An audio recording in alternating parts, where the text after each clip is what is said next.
Hi friends, I hope you're doing well. I miss you all very much. I wish I could be with you, but unfortunately, I can't. So we're gonna kind of read and talk about a story in our book. So this story is about animals around the world. And I'm gonna flip it this way so you can see the story, but I'll be here talking to you. Animals around the world. So what do you think it's gonna be about? Yeah, maybe different types of animals. Here are some of the key words. Amphibian, which is going to be talked about. Bird, fish, mammals, which is also going to be talked about. And reptiles. What do you think the pictures are going to tell us about the story? What do you think? All right, let's go ahead and start reading the story. Animals live all over the world. Different kinds of animals are able to live in different climates and environments. There are insects, birds, mammals, fish, reptiles, and amphibians. Let's find out more about these different kinds of animals.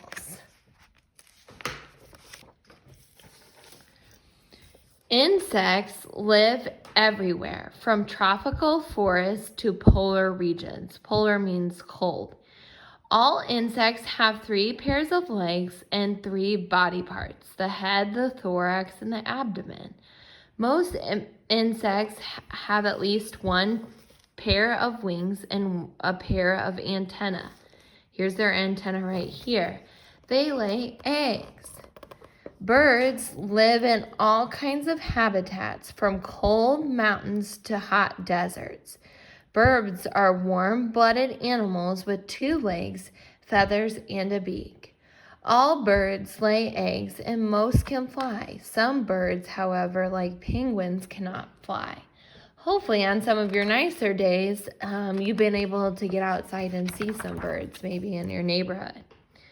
Mammals can live in different places, from prairies and oceans to big city buildings. Most animals give birth to live young. Then they raise their babies on milk.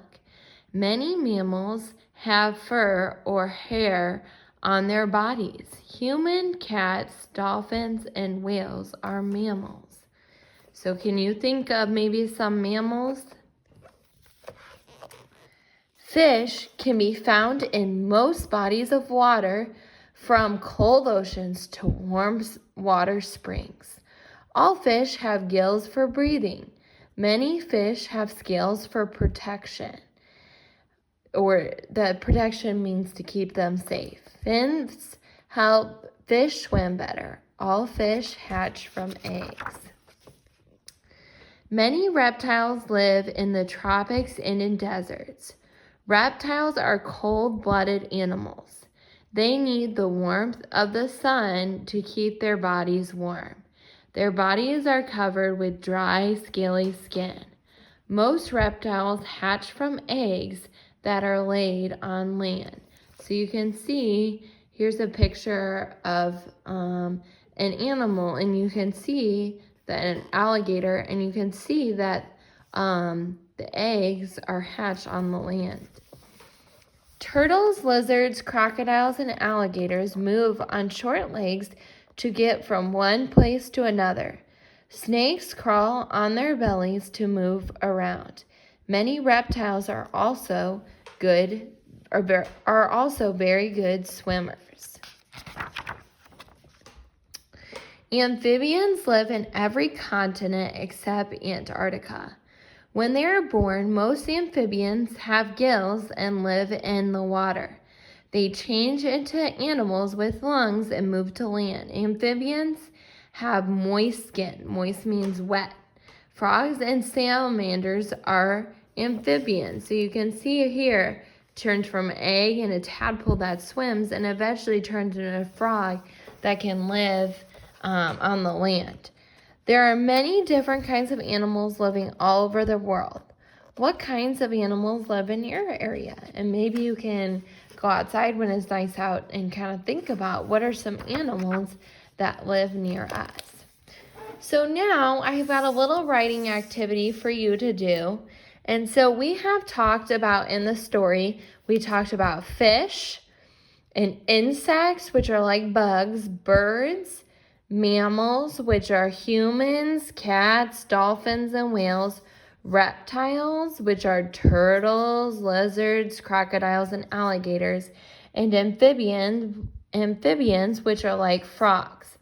So now maybe you can take some time and write something that maybe you learned about the different types of animals, or write about one of the kinds of animals. And here I did some writing for you to look at, and then maybe you can do your own writing. Amphibians live in different places. They live in water when they are born. Then they change into big animals and live on land. Frogs are an example of amphibian. Amphibians are cool animals. So that's just an example of the writing I did, but maybe you could take some time and pick one and write a few sentences about one of the ones that you picked. And you can go back to the video if you need to and pick one of the animals, or pick some things that you learned. And if you do that, go ahead and take a picture of your writing and have mom or dad send it to me on Dojo. So I hope to talk with you again. I miss you all very much. All right, have a good rest of your day. Bye.